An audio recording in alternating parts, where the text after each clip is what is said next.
School of Rock. Santa Ana.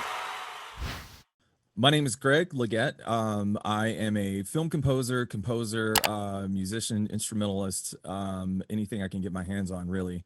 Right now, I'm focusing mainly on orchestral compositions, and getting into film composing and game composing, and everything in between. Just anything audio that I can get my hands on. I really try to just dive into everything and anything that I can. Nice, man. That's awesome. Thanks for joining me today, man. That's really cool. We're going to get into all that kind of stuff. I know there's a lot of people out there interested in scoring and game music too. I mean, most of us Yeah. play some kind of video game at some point, you know. Yeah, between video games and spatial audio is getting into that's Mm, starting to become a huge thing. VR, all of this is yeah, it's just getting going. right. So We it's just are on. having the technology to be able to do that kind of stuff. Yeah, yeah, for sure. Yeah. So Nice, man. Well, how'd you get started in music? What was I mean, do you play an instrument as well, or how'd you get yeah, started? I think I kind of started like most people do. I mean, since I was a kid, I always loved anything musical, anything I Mm. could get my hands on. We had this old beat up guitar, Uh, when I was 5 or 6, and I remember just sitting there just pounding on it. I didn't know what I was doing, but I was sure. I was just making noise. Yeah. It was fascinating. It was one of those things that it clicked. You know what Mm. I mean? It was something that clicked. Um, Film music. I really got into film music really young too. I remember the first film I saw was Batman. Oh, The the original one. Yeah, yeah. Huh. Um, Tim Burton, uh, Yeah. and Danny Elfman, wrote the score to it, and I Amazing score, remember, man. Yeah. yeah, I just remember sitting in the theater like, wow, What dude, is this this? this is crazy. Yeah. This is on a different level, and after that, it was, I saw Jurassic Park in theater. Mm. Uh, Steven Spielberg and John Williams. I mean, that's Amazing. that's just that's Yeah. just like the foundation for everything film music and kind Sure. of everything music. If you think about where music is going these days, especially thinking about orchestral and concert band and stuff like that, it's Mm. it's all that really just super cinematic sound. Yeah. And that's kind of ever since I could remember, that's always been, it's always just kind of clicked. Kind of noticed that sound in the movies that you were watching often. Yeah, yeah, Yeah. yeah. And it kind of grows from there. You just keep Mm. going. You never stop, and you can't stop. I feel like that's Yeah. the bug. Right. That's where it comes from. It's just once you get the bug, it just Yeah. it doesn't go away, man. It's Yeah. always there.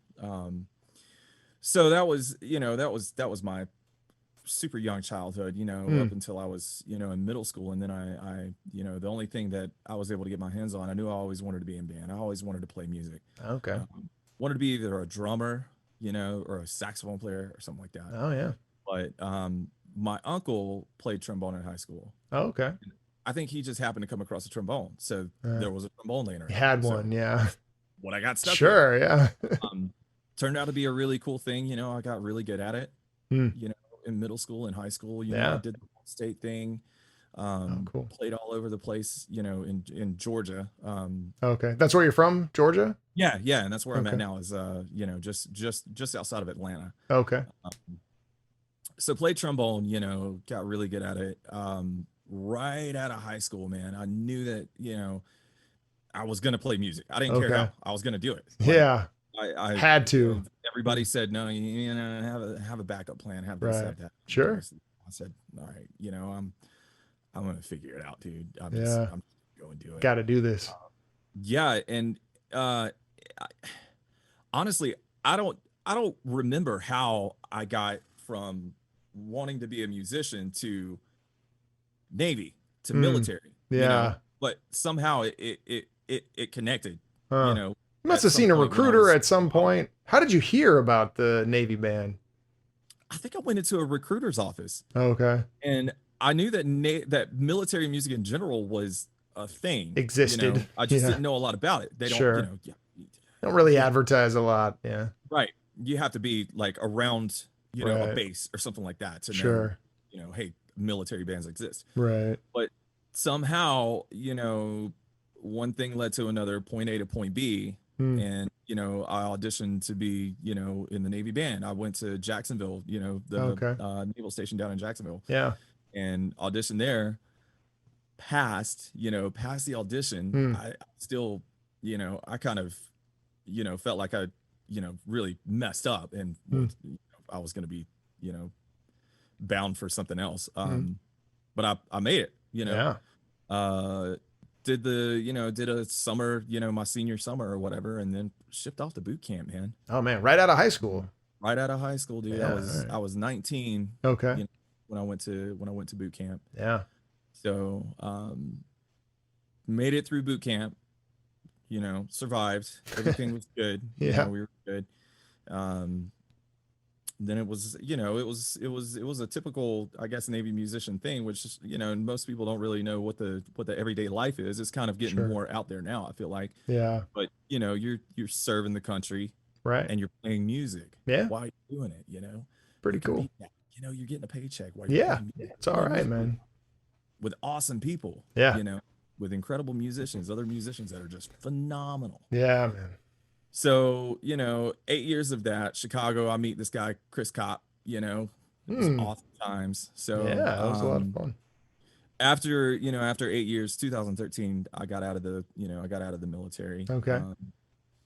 I ended up working at Guitar Center, just kind of slinging parts, Oh, yeah. slinging guitars and, recording. That's where I kind of started the bridge, being a musician and the recording and the technology. Composer and recording. Yeah, sure. Right. And that's kind of where, I sort of started to really Get understand. exposed to that technology and Yeah. stuff too. Yeah. Exactly. I did that for, I think, 5 or 6 months. And I did go to school, shortly after I did that, I started Okay. going to school over The in GI bill. Washington. You use the GI Bill, huh? Yeah, I Yeah. used the GI Bill. Yeah. Started studying music technology. Okay. So it was kind of like, I caught that bug too. And Sure. then I, went in this kind of direction. There's a lot there, man. There's a lot to it. Yeah, it's like a rabbit hole, man. It's Yeah. just, you just keep going down. So, Fully. I went to school. School was, I've been to a few now, and it was, it was never really my thing. I never really could, dig my Flourish there, get in there. Yeah. Right. Yeah. So, shortly after that, I ended up getting involved with a recording studio over in Washington, just north of Seattle. How'd you get involved with them when you say? They had, I just did, just tons of research, Okay. anytime, anything you do, with music or with recording, anything that's like a freelance gig or anything like Anything. that, Yeah. just constantly searching, constantly researching, constantly looking for things. And I happened to come across a studio they were offering recording classes and recording, courses. Okay. And it was kind of a hands-on, kind of come into the studio, get your hands on the gear. Nice. That's Um, awesome. And it's a phenomenal studio. It's been there since, I think the 70s. It's literally built in a hill. Whoa. So half of it's underground. Oh, sweet. 3 huge SSL consoles, 2 I Wow. think G series consoles, and Okay. a SSL dual, just these epic, Yeah. incredible Classic consoles that are consoles. just, Yeah. phenomenal and Yeah. just full of gear, Anything that- you could imagine. yeah. And Uh-huh. it's stuff that, they used, 80s, 90s. It was the whole grunge area. Oh, you know, okay. Yeah. all of that, kind of, it was a circle of studios, and this was one of them. This was one of the big ones, Okay. So it was, I went from performing and being, a trombone player to, being in the studio, Mhm. around all this, really Equipment, amazing gear, And there was yeah. people there, the people that would come through here are like, these are the top dogs. They know, right? Yeah. They know these are the guys that, are in magazines and Right. are in, they're in movies and stuff like Yeah. that. And it's just like every day somebody new is coming in. Yeah. And, I'm sitting talking to a Man. guy, and he's like, yeah, man, back in the day when I was recording, Willie Nelson, and, just name drop after name drop Yeah, after name yeah. drop. I'm just like, That wealth of knowledge, Cool. man. Awesome. Oh my Yeah. gosh. Yeah. so it was, it was just such a unique learning experience and such a Yeah. cool Opens you thing up to to be that involved. whole world, man. Like all the things they're doing. Yeah. Yeah, yeah, and all the the whole time I'm still going out and I'm still gigging. I'm still playing trombone. I'm still playing jazz Mhm. and blues and funk and whatever I can get my hands on. So Yeah. I went kind of from recording in these studios to being behind the board and seeing how all this stuff works, and Yeah. furthermore hearing how it sounds, hearing how this incredible equipment What does this sounds. do? Yeah. What does it even do? Like, how does it Yeah. sound? Yeah. And it was a good way for me to kind of roundabout get to where I am now. Mm. So after the studio, I kind of bounced in and out of college, Mm. and maybe a year and a half ago, I kind of just woke up and said, okay, this is what I've always wanted to do. I've always Yeah. been fascinated by film and film music. Okay. It's always been my thing. Yeah. And it took going out, being a professional musician, playing music, learning both sides Sure. of industry. You learn the performance, you learn the recording aspect, you learn the logistics, Yeah. and you have to go and do it to learn it. Sure. It's not Sure. they don't teach it. This is a lot of stuff they No. just don't teach you. This Yeah. stuff you have to go and you have to do it. Yeah. So that's kind of it took a lot of steps for me to get from a kid in high school playing trombone to where I'm at now, where I consider myself an audio professional, a composer, and a musician. In this, I feel like I'm very well rounded and well grounded, Sure. in the whole field. Yeah. All of those experiences added up. I mean, you have the Absolutely. performance experience, you have the in studio on both sides of the console, so to speak, touring, understanding how logistics, how to get things, how to coordinate things, how to get bands where they need to be, showed up on the right time, on the right day, and figure Right. all that stuff out. I mean, there's no accidents and there's no coincidences, it Right. all added to your experience. Right. Right. Most definitely. And that's another thing. Be on time. Oh, sure, it, man. it's an easy thing, but you'd be surprised It's how not really an easy you just thing. show Yeah. up, be on time, and be Right. like ready to go. And that's that makes a world of difference. Yeah. You see, I think what happens is kids and even adults or whoever starts like playing, you see these movies or you see stories, you hear stories about rock stars and musicians, and you hear how they're like these party animals and they're out crazy all these hours and they're not, they're just blowing off studio time. They're not doing things. And for one thing, most of that happened a while ago. Like, yeah, that was sort of the way it was up until maybe the 80s and 90s and stuff. And it still is. Some artists still, you know, unless you're Beyonce or Justin Timberlake or somebody that they really just can't sort of do without, they're going to choose somebody else. Like they're just going to go somewhere else. Like it doesn't matter how good you are. I promise there's someone more talented than you. It doesn't matter how big you think your name is. I promise there's someone that's more popular than you. They're going to go with somebody who's easy to work with every time, right? Like Most definitely. that's just how it is. Unless they cannot get rid of you. And then most of those artists that you hear about, Beyonce, Justin Timberlake, some of the other ones that I've named, they're pretty easy to work with. And it's because they've come up through that and they knew that that work ethic was very important, that showing up on time, having your parts ready, knowing what you're doing and working with other musicians was super important. Right. Right. Right. That's what makes the difference. I mean, Yeah. when you come and sit in a room and be in a group of people and work together and Right. get Um, over your stuff and yeah. make a product. Think about that guy that you mentioned earlier, sitting down with the guy who had mixed Willie Nelson or, any of those other people that you had, talked about sitting down with. If you were there and like, I'm this guy and I'm the young guy and I'm hot, whatever, and I'm going to do this or that. And like, not really listening to that. Oh, look at who's this old guy talking about this, he's not Willie Nelson. He just was around Willie, whatever. Like how much of that experience you would have missed out on, how much of Oh, that information absolutely. you would have just not been able to capture. Absolutely. That's all I've ever, the first step I always had was just I needed to be in the room. Yeah, I wanted to be in the room. absolutely. Film scoring, I would sit and listen. Another great example was Spider-Man.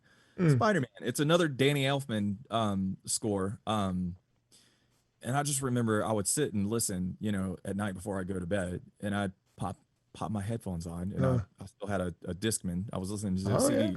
yeah. So I would sit there and I'm just like, listening to this stuff, and I'm like, wow, how cool would it be to just sit in a chair, just back in the corner, Yeah. and just Watch that happen. absorb, Yeah. just take all this stuff in, man. Yeah. How even John Williams, I mean, sitting in Abbey Road, Abbey Road Studios, Yeah. just it's phenomenal. Yeah. That's all that's just been my goal, is to be just in the room. What a great experience, man, and what a great attitude too. I mean, that's exactly goes back to that attitude of being open to learn and being willing to be the person that people want to work with, right? People want to work with somebody who's open to those experiences and is interested in learning and growing and developing, because that's where they are too, and it took them a long time to get there, and they didn't get there because they were the jerk in the room either. They were in your shoes. They were sitting there in the corner, listening and absorbing and until it was their turn to shine and to show what they could do. And then they knew all of this stuff because they had been open to it and they had been learning and growing that whole time. It's Right. really awesome. I hear that story a lot, man. There's a guy, so Hans Zimmer is here in LA, and I was chatting with a guy who does some composition work that got the opportunity to study with him for a while. And he had a similar story to what you're saying. He started getting coffee, working at the complex. His Hans Zimmer and some other, composers, they all share this like complex area. And he started there basically getting coffee for them, and he knew the same thing like you were talking about. Like, I just wanted to do it. I just wanted to, be in the room, that kind of stuff. And after a few years, he got his opportunity to like sit in the room and observe, and he was just like blown away. This experience is phenomenal and this is awesome. And it reminds me exactly of what you're saying right now. And I've talked to so many other, it's one of a million examples of musicians that are like, man, I wanted to be there. I wanted to be in the room. I wanted to see this. I wanted to learn. And it comes from that growth mindset, that learning mindset, being open to the experience, Yeah, and there's no cutting corners. Oh man. Been trying to find the corners to cut, and there's no cutting corners. You can, but it's not going to get you nowhere. Yeah, and it's it's cool. I do compare. I look at guys like Hans Zimmer and John Williams. And John Williams, he was an Air Force pianist. Oh, really? I didn't know that. For the Air Force. Yeah, really? yeah. So that was his start. I'm trying to remember when he first started actually scoring film. Yeah. Because he was, he had already served time in the military, doing this piano gig and writing music for the Air Force, and got out and ended up, in the right place at the right time, and ended up writing music for film. And look at him now. Cool. I mean, yeah. Building on those experiences too is very important, and I think a lot of kids, and I mean, I'm probably guilty of this myself, and a lot of people do, like, you just want too much too soon, like you feel like over prepared. You feel like, man, I'm ready, I can do this. I'm ready to score. I can do, a Hollywood film right now, and it's like, the reality is not, not really. You're not ready for the whole package that comes with it. While you may have the technical ability to do something like that, the knowledge, the experience, the networking, finding out what's happening with other people, that creative voice takes time to develop. Right. The other thing is knowing you have to have perspective. You have to have perspective. You have to, that was the first like really big lesson I learned out of high school. Playing trombone. I was in high school in this little town in South Georgia. And I was like, I'd made first chair all state, awesome. I can play. Sure.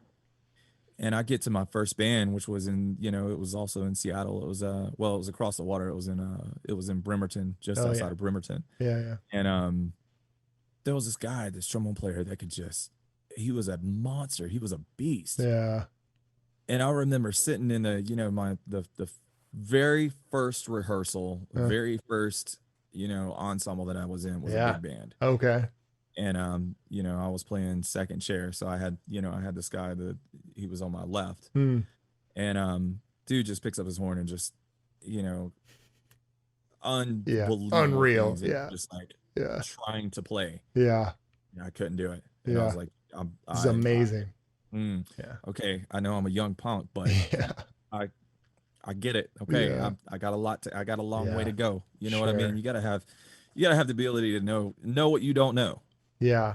You know what I mean? Understand what you don't understand. Know where, kind of where you sit in this, in this realm. Sure.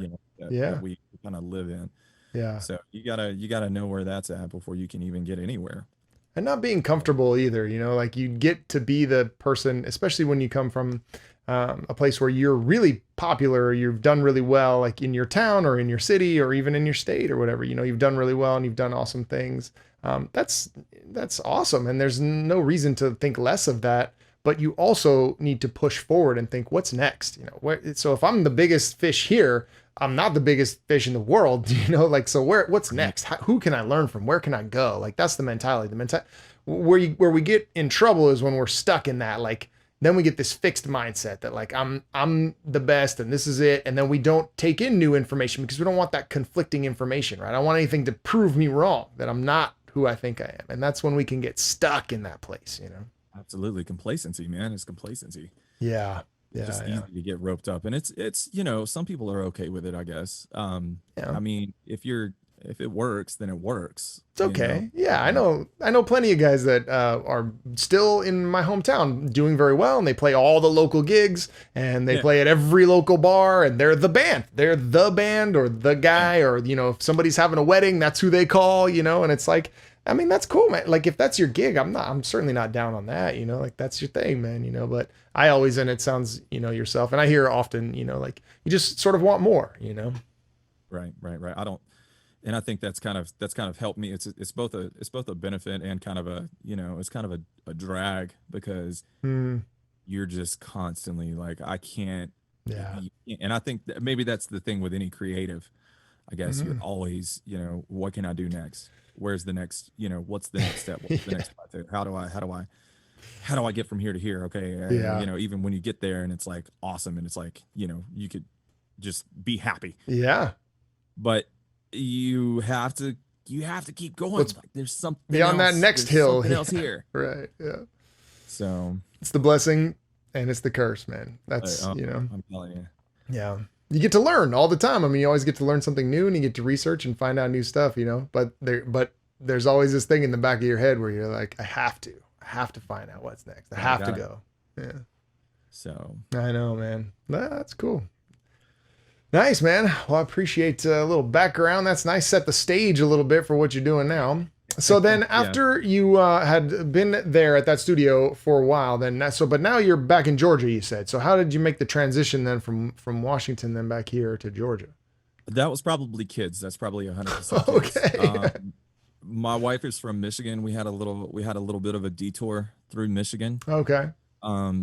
So we had my son in Washington. We were still in Washington, and it's, you have kids, and you kind of, it brings back the perspective thing, Sure. So we kind of wanted to get, closer to family. I'm from Georgia. She was from Michigan. So we kind of said, okay, we're gonna, let's try this out.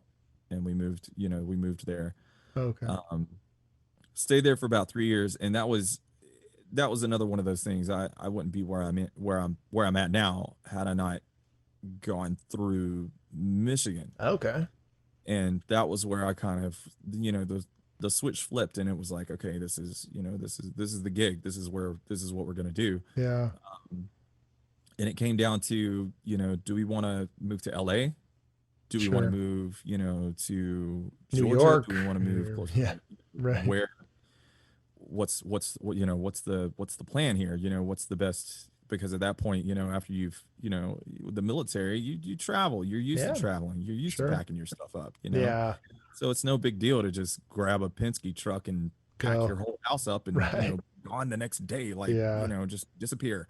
Sure. And, it was kind of like, do we go to LA? And I kind of thought about it and did a little bit of research, and, Netflix is booming in Atlanta. There's so much production. Okay. In Atlanta right now. It kind of came down to, okay, do we want to move to Atlanta? Do we want to move to, LA? What's the point? I'm from Georgia. I'm from just south of here. So yeah. Atlanta it was, and here we are. Yeah. That's cool, man. I did know that Netflix was there headquartered in Atlanta, but I didn't realize they do a lot of shooting there as well. A lot of their filming and stuff happens there too. Yeah. I mean, there's Pinewood Studios is here. Tyler Perry has a bunch of stuff going on here. He's got his own, kind of company down here. Okay.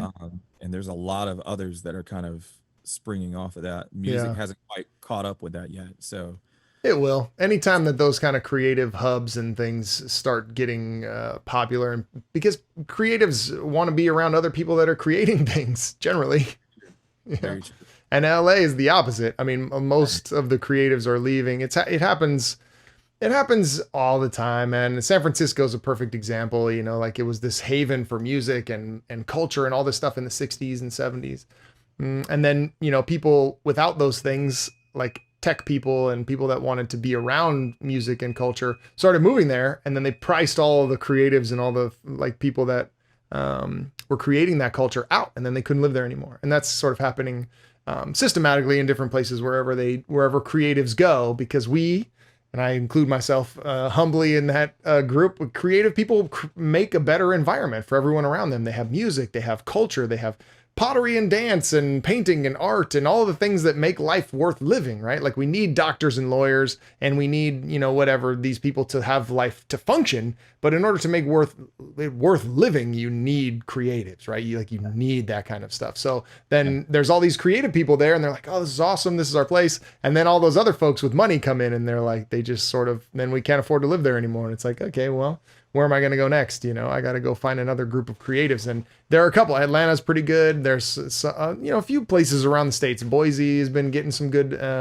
you know, I've been hearing a lot of good chatter out there. A couple places in Montana. And there's just folks trying to find these pockets of creatives to develop with, man, you know? Right. That's I cool. think maybe that's just how everything is. It moves around. And I mean, now, especially with everything going on, I mean, how much of it can you do without even going anywhere, you know, At all. we're talking right now, and it's Yeah, like, sure.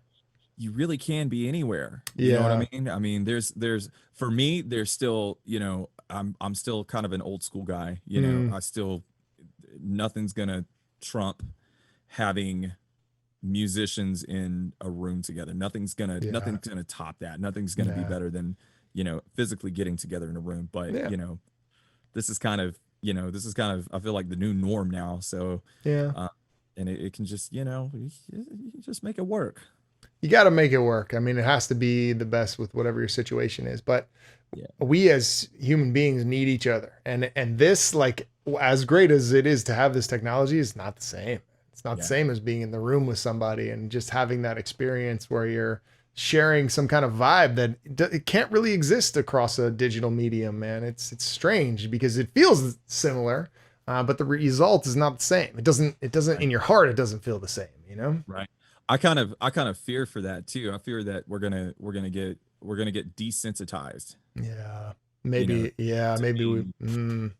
You know, in an area together, and we're gonna get so used to this that we're gonna forget like what it's like, which is hard to. It's hard to, you know, go and see, you know, for me, you know, an orchestra or something like that. But you know, concerts and stuff like that, it's a different beast. Yeah.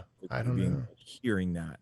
I mean, we see it already. I mean, even prior to this stuff with the younger generation, you know, you're going to a concert and then you're videotaping it on your phone while you're there, or you're at a restaurant with your friends or wherever, and you're like texting each other and, you know, sort of like video chatting, like sitting across from each other, you know?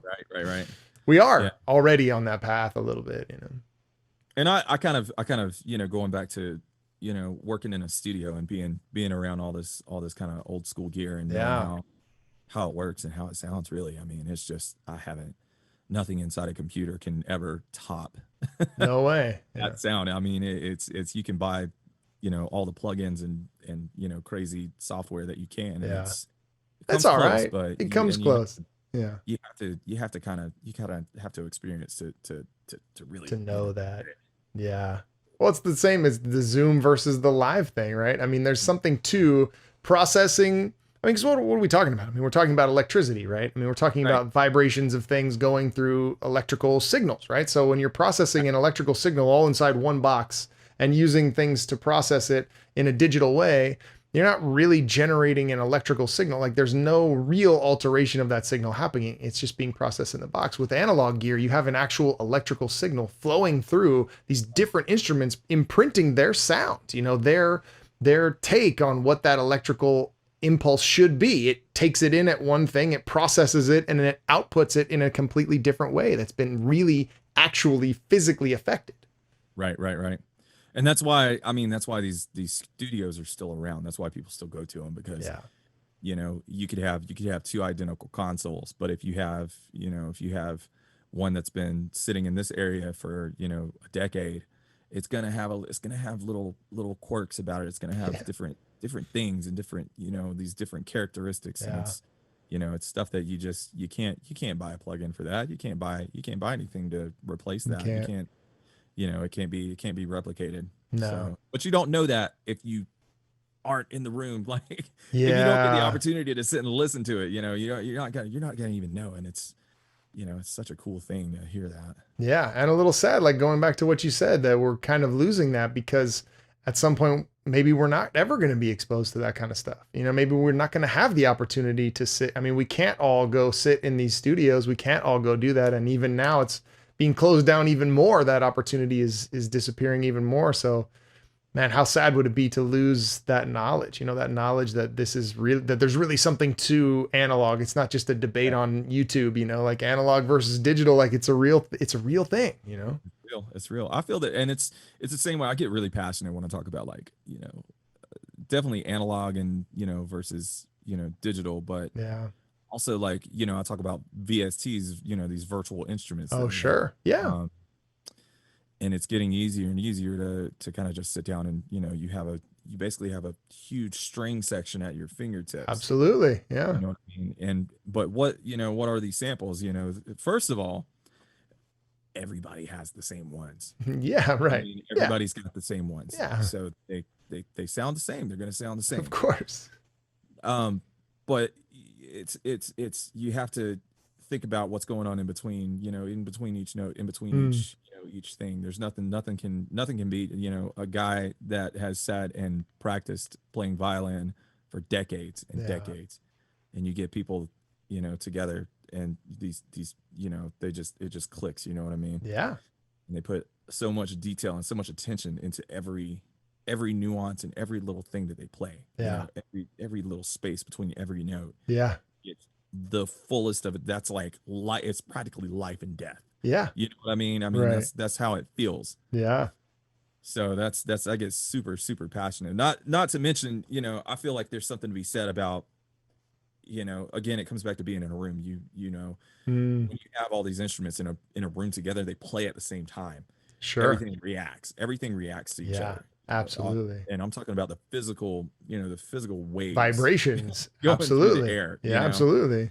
And it doesn't, it's different every time. You still have, Right. unique. It's still unique. It's still, It's interesting that we use the word unique and different and that stuff. What we're talking about is imperfections. What we're talking about is that a computer will only play it the exact same way every single time. Yeah. There are no variances, right? So variance is an imperfection, right? It's not correct. It's not right 100% of the time. Like there are fluctuations in tempo a little bit. There's a half bow here instead of a full bow, or there's, and you're right. They work very hard to control those things, but the human element is the imperfection, and it's the imperfection that makes it beautiful, that makes it unique.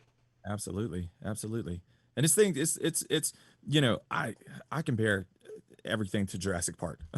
Okay. And Jurassic Park was like it. After Jurassic Park, nothing topped it. Okay. Nothing was Got it. just Amazing. And it could have been because I was a little kid. It could have been, any number of them. But it is awesome. It is also awesome. Yeah. It is. Yeah. All right. I mean, Yeah. and you think about the, how it was 2 notes, ba-da-da, Yeah. and you see this, you're looking on screen and you see this Giant dinosaur. It just doesn't, it hits you. You Yeah. know what I mean? It just hits you in the heartstrings, Yeah. The feeling that music has. Yeah. Absolutely. So I've kind of felt like I'm chasing that in a way. I feel like I'm chasing that feeling, That moment. Yeah. Trying to get that feeling. So Yeah. I'll find it one day. Maybe I won't. I don't know. Who knows, man? But if you Who keep knows? trying, you're better off than if you stop trying, Yeah, yeah. So let's talk a little bit about what you're actually, what you're using and how you're, physically doing stuff. So I imagine, we did talk a little bit about the box stuff. So I imagine you do use some things in the box and maybe some analog gear and stuff. Run us through like how you're doing that. Yeah, right now so let's see here. I have an analog console that I run everything to. Hmm. Cubase is kind of my, that's my software. Oh, really? What about it And do you like? What is it that about Cubase? Cubase is like a sort of an old software. It's been around a very long time, and it hasn't been around as long as like Pro Tools. mm, It came a little while I after. remember Cakewalk, because that's who makes Cubase, right? It was Cakewalk. Steinberg.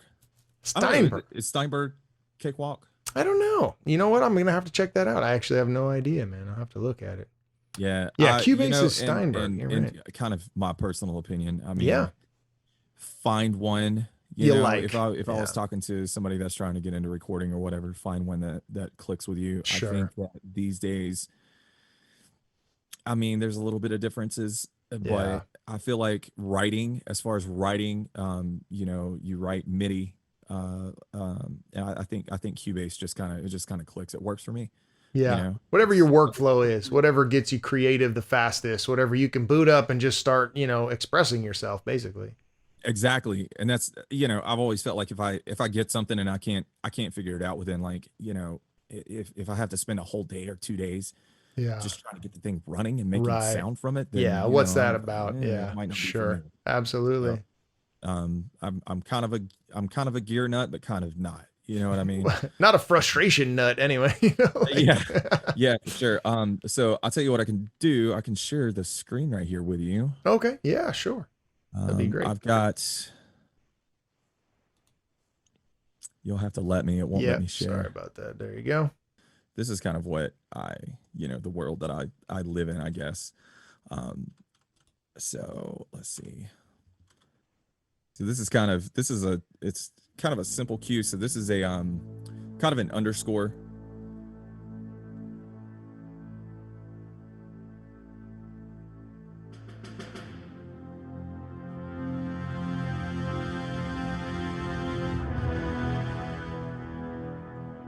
Nice. Did you write this to a piece, like a film that had already been made, or? This was a part of a Star Wars fan film that I worked on a Okay. while back. So we can pull it up too. We can pull that guy up too if you'd like. I'll tell you what, we'll just do that. See how it ended, We'll start the other way around. I'll show you. Captain Dravant, where it came from. Yeah. the Yeah. Alliance as Senator Organa has been called away.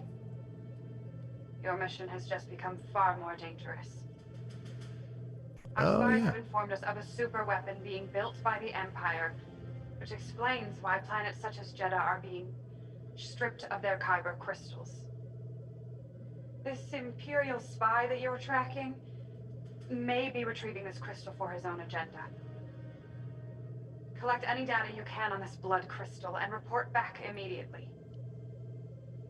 Stay clear of any Imperial activity and do not reveal yourselves as Jedi. Is this understood? Sure. Yes, Your Highness. Very cool. Good. That's awesome, man. Master Malor would like to speak with you. Jedi Dravant. Master Aura. Nice. So yeah, that was kind of So they sent you the clip first. I don't know how much of that we're going to be able to show. I don't know what kind of copyrights are involved in that, so I'm going to have to figure that out. This is you shouldn't have any problems with. It's a fan. That was It's a fan film made in fan Michigan. film. No, Okay. No, it was totally a passion project. Okay, I don't want to upset anybody, but so they sent you that film first, and then you scored to it, or you had the score. How did that go about? So usually, and this is kind of a typical film scoring kind of thing. You'll get to see the film. Sometimes it's at a finished point. Sometimes it's not. You never know. Okay, yeah, And you do what's called spotting. So spotting, you run through the film. You kind of sit down in a room and you kind of take notes on where you want it to go, what how you want it to sound, Yeah. all the little details about it, right? so you sit down with the director, the producer, whoever it may be. For this, it was both the director and the producer. Okay. Just two guys. Some of the big Hollywood films, I mean, you could have a room full of people. There's no telling. Yeah. It's different every time. So you get in, and this is the film, this little bar right Okay. here, and the film Yeah. is, it's not in here anymore. So you edit everything according to this timeline, right? Okay. So all of these little bars, these are all, so this is all brass. Some So, hit or something they wanted, or some fill or something. Yeah. right. Just kind of the, you talk about how, the sound that you wanted to have. Yeah. Stuff like that. So it goes from, you kind of go through all that, and then you get down to writing, and that's kind of where, what you're looking at right here. And you just do it one piece at a time. Very cool. They have some direction then, or in this instance, I suppose it varies who you work with. In this instance, did they have, we want a sad feel here, we want tension here? Did they leave it up to you? How much of that was, that? There was a reference track that they sent. Okay. I can't remember what it was, to be honest with you. Okay. How much direction it had and that kind of stuff. For this, there really was, it was kind of up to me. Okay. That's You know, cool. they gave me this one reference track. It's the 3 episodes.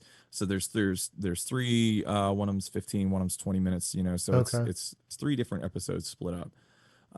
So it was kind of a lot up to me, and it was based on, this reference track, and also, took a lot of kind of influence from Star Wars, from the original Star Wars, from Yeah. John Williams' score. Okay. So some of it was, kind of taken from that, and then it, a lot of it was just kind of me, figuring out what was going to fit with Sounds. that. Yeah.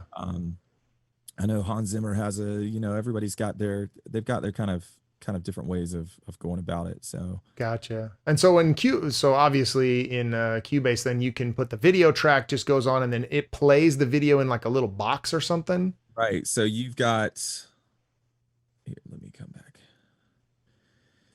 So you've got this little guy right here, and then you can pull up a small window that this would play Gotcha. the video Yeah. normally.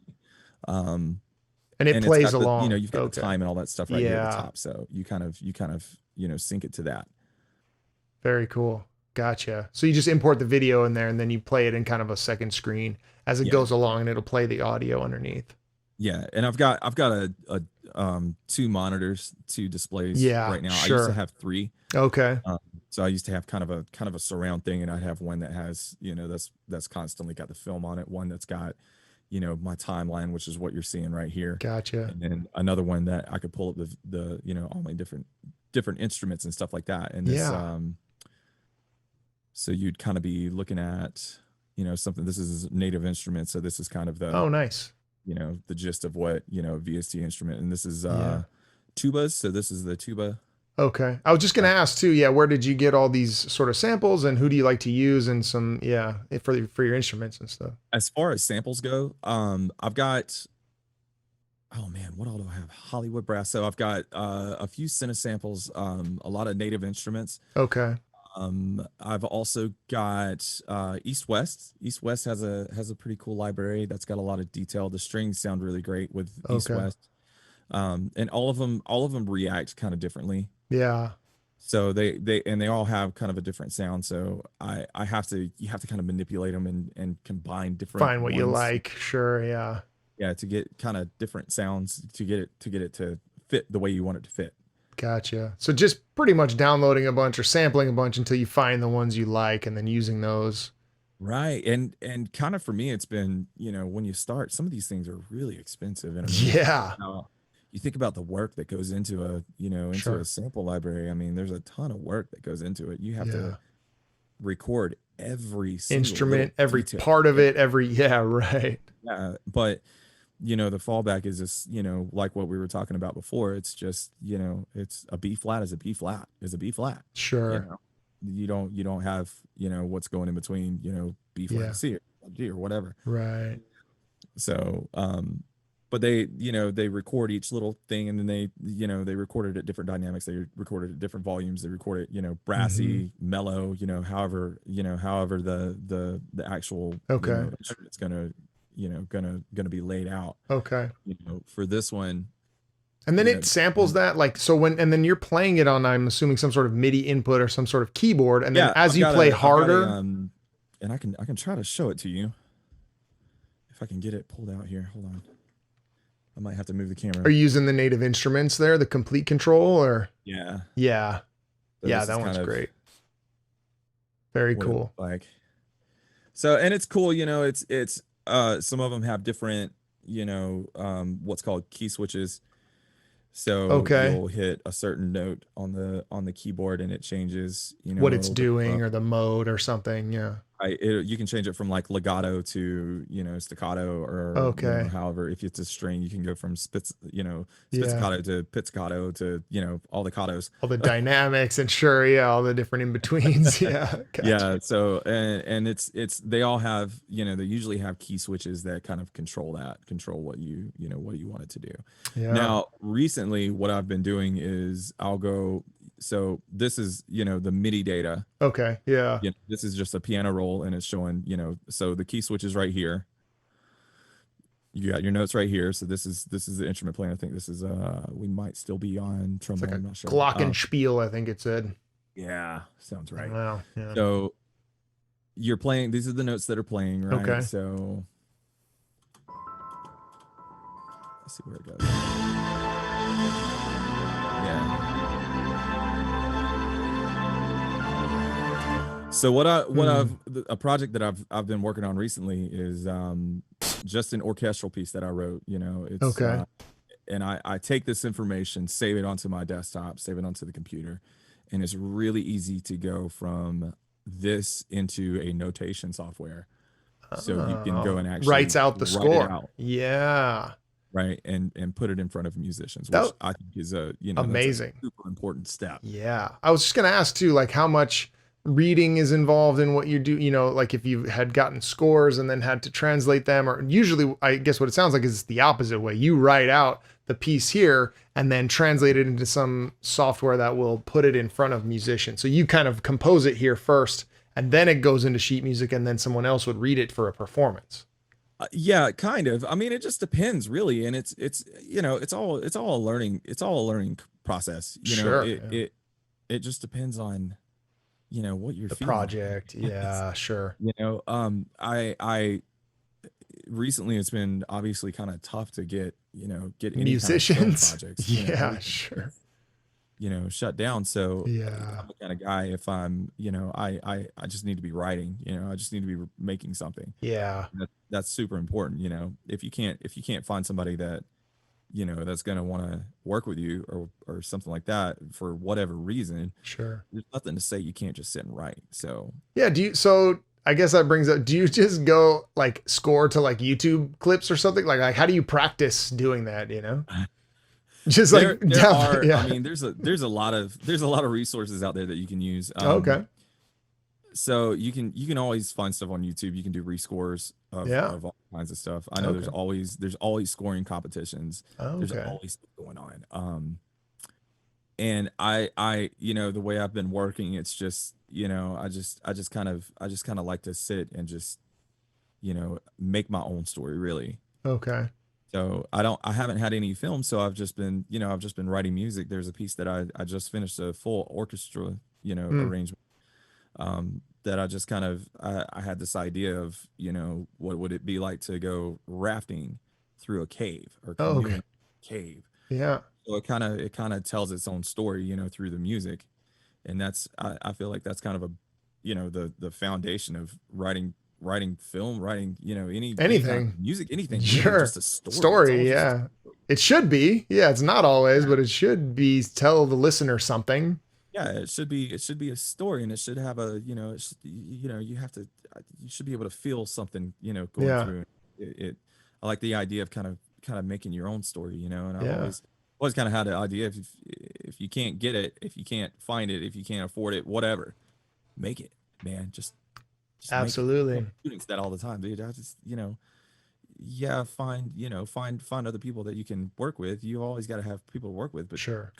constantly be making stuff, you know, Yeah.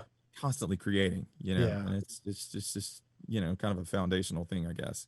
Yeah. Which kind of goes back, you know, back step on working with people and what we were talking about before, but Well, you always have to be ready for those moments to happen. I mean, you're not like, you're on a sports team or you're on a band or whatever. I mean, like you're still doing your own individual work before you get together with the group in order to be ready for those opportunities when they're there, like, yeah, absolutely. because you're not going to write. It's just like I mean, people usually use this analogy, so I use it a lot, but you take 1,000 photos and you get one good one.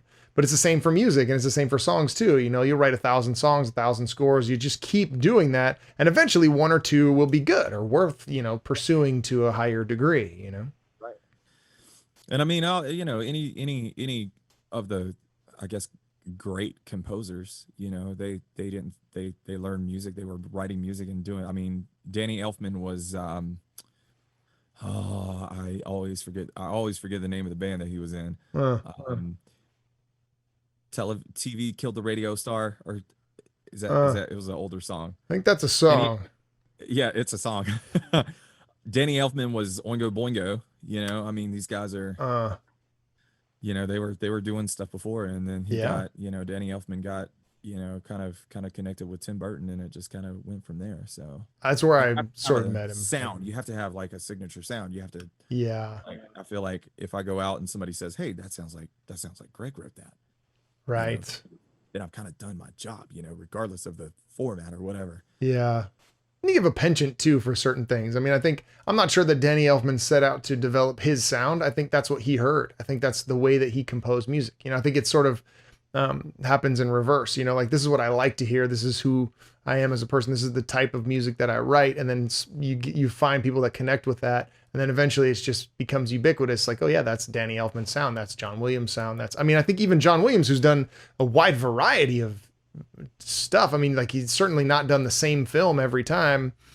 You can tell that it's his score. I mean, you can still tell the things he writes strings a certain way. He writes horns a certain way. Like it just has this sound that is him. And I don't think he set out to find that sound. I think it's just who he is.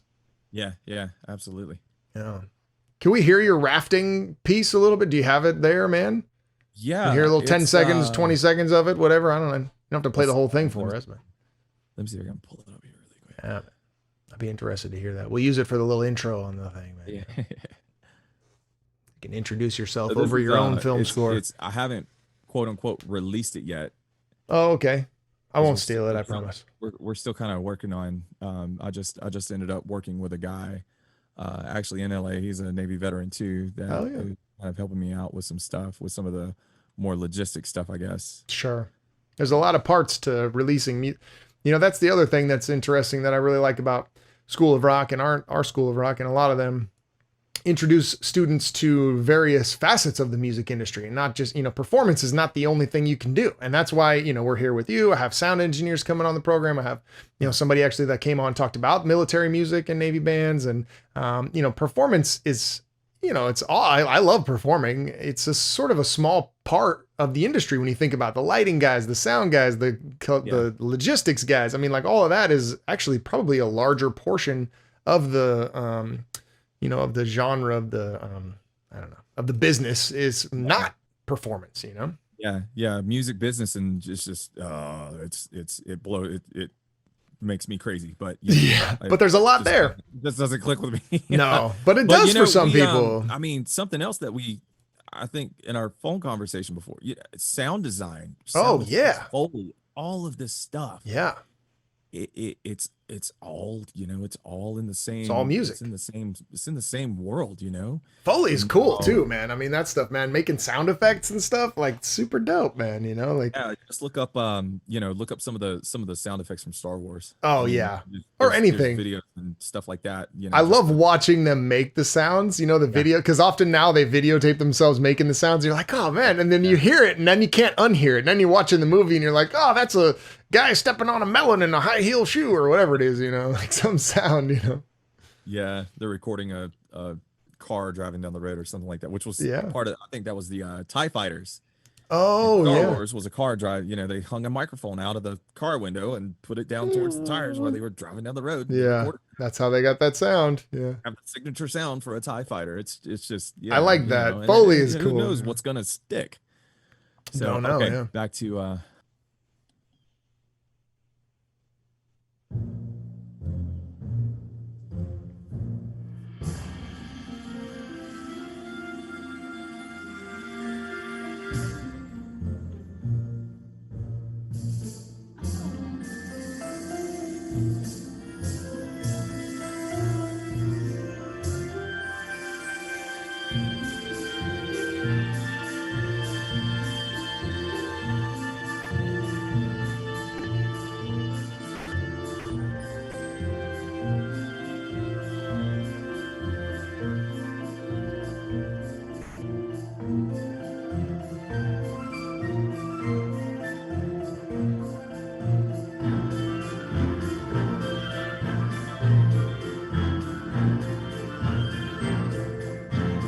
That is super cool, man. And you wrote all of this in Cubase. So good. I'm gonna stop That's right awesome. there. Yeah. Stay tuned. Beautiful, man. That's so, so cool. And so you had the idea and then you composed it in Cubase. That's your workflow. And you got the idea and started writing. What instrument did you start with, or how did you start writing that? That whole thing started with it started with this 5/4 feel. So the whole thing is in 5/4. So it's 1, 2, 3, 4. And I had this kind of like, it sounded like a water drop. So it's kind of like if you were in a bathroom or something like that, you hear a water drop, kind of that off or whatever. And then the harp is kind of what I started with. Okay. It has that repeating kind of ostinato type deal. Yeah. Okay. And it just changed like as I started Developing going. You know, Yeah. it's fun. It's fun to see like where does it take you? Yeah. You know what yeah. I mean? Where does it take you? Where does As it the progress. story take you? Yeah. Yeah. You yeah. know, That's very and cool. that idea of you know, kind of like, you know, it goes, you start out, you know, kind of on a river or whatever, and then Yeah. you go to the cave, and there's a big, you know, it develops as the song goes through, and Yeah. it's something that I didn't really, you know, think about it until I got halfway through, and I was like, wow, that, you know, that'd be a cool story. You know, it's kind of cheesy, but you know, that's okay. It's not cheesy. It's great, man. That's cool. It works, you Yeah, know? that's nice. And yeah, so that one I wrote that. Everybody asked me, why did you write that? You know, what are you writing it for? Mm. Because Yeah, it's in your head. Getting it out. gonna be something that I've got it all scored out, it's notated, everything like that. I'm gonna Yeah. give it to, you know, whoever I can. You know, Yeah. I want to get it out there, you know. Yeah. And that was the whole thing, man. It's just, you know, just being creative. There's no, you know, I don't think there always has to be a reason. There doesn't have to be a, you know. Find inspiration where it lies, man. Absolutely. Yeah. I mean, if I'm not doing anything, I may as well be writing music. You know what I mean? Yeah. Nice, man. So we and then at the beginning, I want to touch on this sort of last topic that we had kind of talked about in the beginning, was sound design and this VR space, like sounds, you know, that kind of stuff. So you kind of mentioned you're getting into that and looking at that kind of stuff. What is it? What is it that you're looking at? What is it?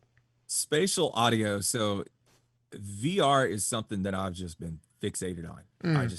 I got into it and I've just been fixated on it. I went to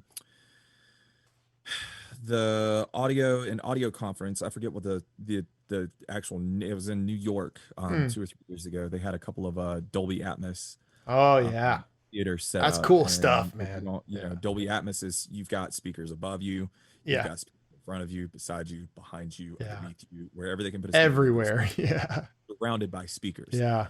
So at that point, we were just, I think it was Tomb Raider or some, you know, a video game. Okay. And you know, it's fascinating to see how you take these 3D environments, right? You take these 3D environments and you make it sound like, you know, there's a bird behind Like you. you're there. You're really there. Right. Yeah. And it's everything from, you know, the ambient sounds, the sound of trees, you know, people talking around you, footsteps. Yeah. You know, if you add just like some leaves rustling or something like that up underneath you or whatever, I mean, it's incredible. It's absolutely incredible.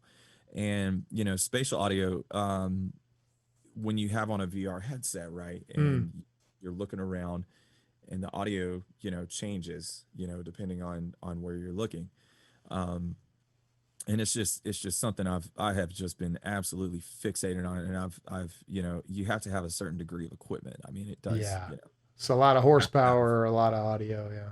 right. And you have to have, you know, there's certain things that you have to have, but you know, you can, I've been able to kind of manipulate it where you can, even with headphones on, you can simulate what it's like to have something behind you or something above you, or you know, and there's actually software that'll map out your ear. Wow. So it can play it the way that you would hear it. Wow. You know, if there's somebody walking up behind you or something like that. And it's just, it's something, I mean, VR is absolutely taking off. Yeah, sure. And these are all, I mean, it's all jobs. It's all stuff that you can do. You know what I mean? Yeah. There's not going to be less of it too. I mean, the more we're stuck at home, the more we're here in this world, like in our little world, our little bubbles in our homes, we're going to want to get out of that into something else, you know, like the holodeck is coming, man. Like it's coming. Right. And it's not going away. It's going to just get, Yeah. I mean, it's a sport now. It's literally a sport. You can make money, Yeah. you know, Playing these virtual reality games. Yeah. Yeah. And it's, you know, whether it be the music, whether it be the sound effects, the Foley, whatever, Yeah. you know, it's all stuff that you can do. You know, there are people out there that do That's this. their It doesn't, job. you know, Yeah. it doesn't magically just show up. Sure. You know? Right. Yeah. It isn't just created because somebody's like, I want to do a VR game. Oh, okay. Here's your sound. Here's your, you know, a wizard behind a curtain somewhere. Right. Going, you know, waving his hand, and all of a sudden there's audio and stuff. That's the magic. We all go to movies and we get so immersed in how like the story takes us and how the music hits us and how the scoring and everything, that we take it all in as this one piece of entertainment. But the reality is every little thing happened by somebody else in a whole studio that's somebody's total job, you know? That is all they do. They wake up and they're trying to find ways to record new sounds. They're you know, I went through a phase where I was just walking around the house with a hand recorder, just recording stuff. I mean, I still do that. It wasn't a phase. I do regularly. I just look like a weirdo doing it. Right. You know? Yeah. But you know, just walk around finding cool ways to make sounds. And you know, there are whole albums that have been done that way. I mean, the most sort of famous one I can think of is Bjork had an album like early 2000s or something where all of the sounds that she used were all recorded sounds, like in nature. Yeah. She recorded like volcanoes and waterfalls and all kinds of stuff, and then put those sounds using an sound engineer, put them all together and created an entire album with beats and rhythms and melodies and all kinds of stuff, you know? Yeah.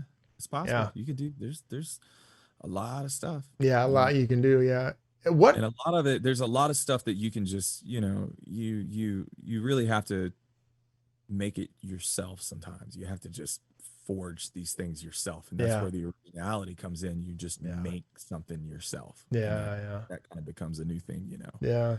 There's just you know, there's an unreal, you know, amount of potential out there for just audio and music and everything in between business. I mean, some people eat that stuff up. I can't say that enough. I don't eat the business part up, but you know, there's a lot of people that just love the business. Yeah. You gotta know who you are, man. I mean, you got to play to your strengths, you know, not everybody does the same thing. So it makes life beautiful, man. You know, if I'm interested in film scoring, if I'm interested in spatial audio, game audio, any of this stuff, where am I looking? Like, who should I be following? What should I be looking at? Who's doing that kind of stuff that I should be looking at on Instagram, Facebook, social media, YouTube, whatever? Like, where should I be putting my attention? I can tell you how I've been doing it. Yeah. I find films, whatever films I can find, and I'll get on like IMDb or something like that. And a lot of these guys are really hard to get to.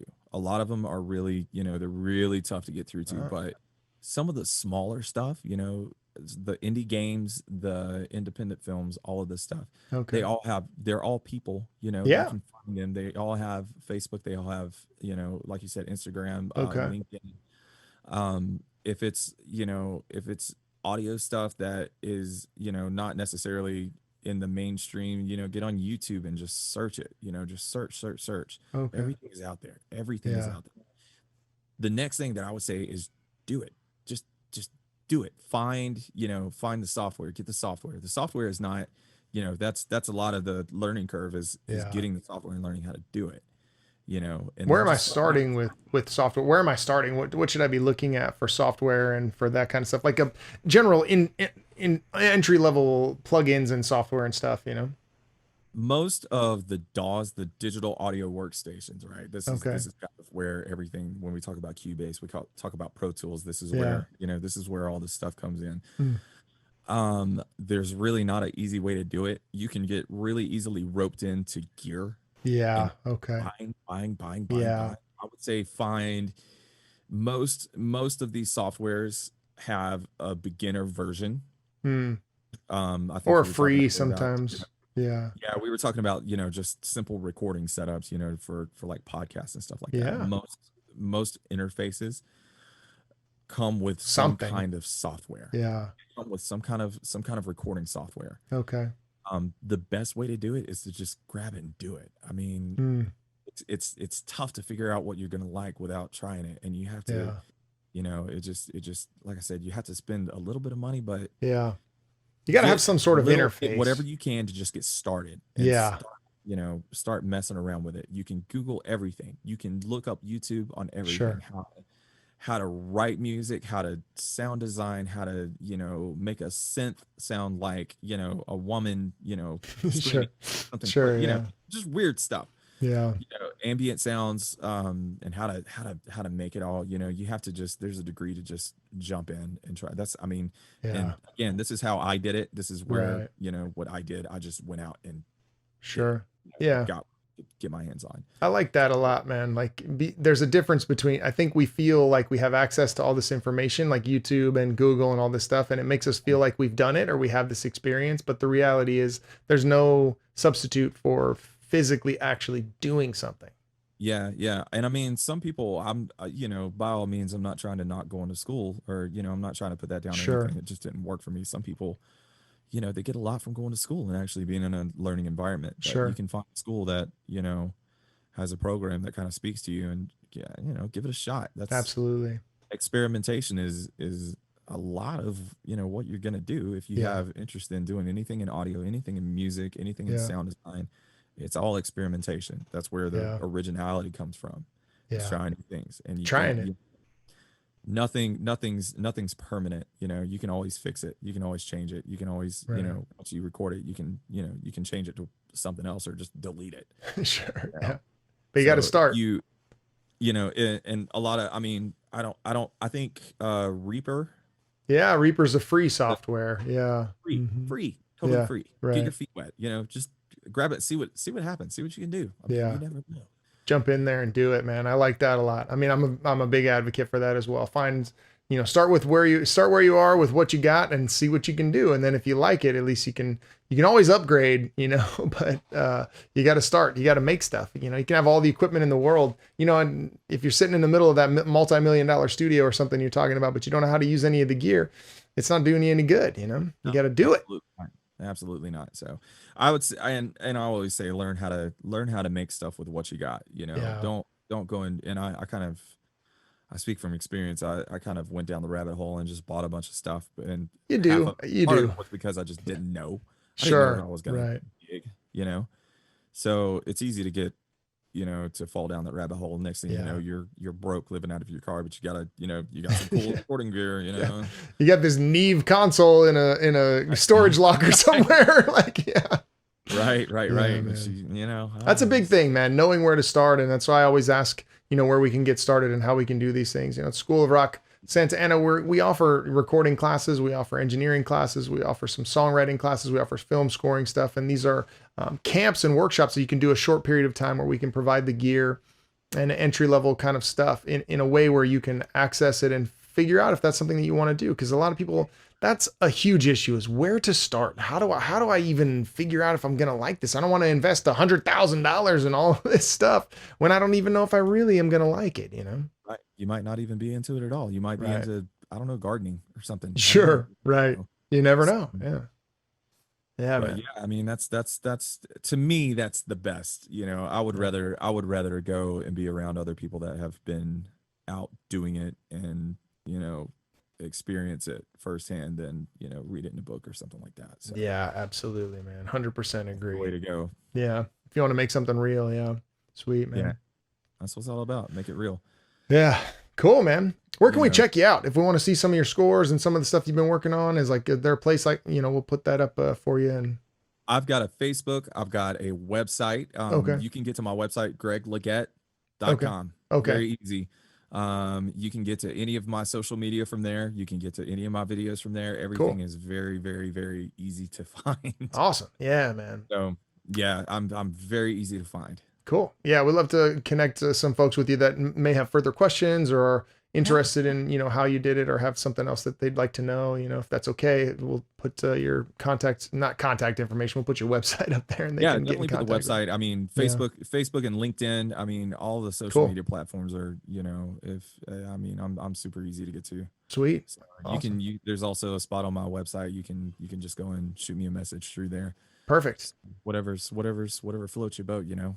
Right on. Mr. Greg LeGette, thank you so much for joining me today, man. I really appreciate it. It's been an honor having you on the show, and I learned a little bit about what you do with sound design and film scoring, and got a chance to catch up a little bit about, man, there's some things I learned today. I'm going to go check a few things out, man. I'm excited, you know. Rock and roll, man. Thanks for having me, man. I appreciate it. Absolutely. We'll chat again soon, brother. School of Rock. Santa Ana.